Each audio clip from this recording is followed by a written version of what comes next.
Hi, Clay Lamb here with American Chimney. I want to talk to you about two types of chimney caps and the way they should properly be installed.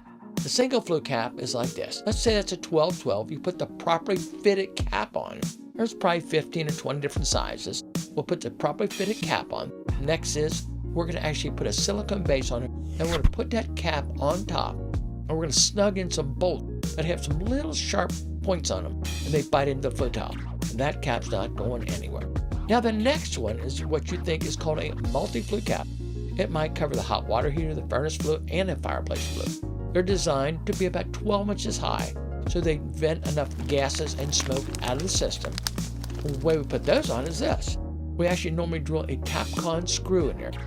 What that does is bite down into the crown, and you cover a little bit of silicone, and the cap's not going anywhere. Great caps, simple installation for us.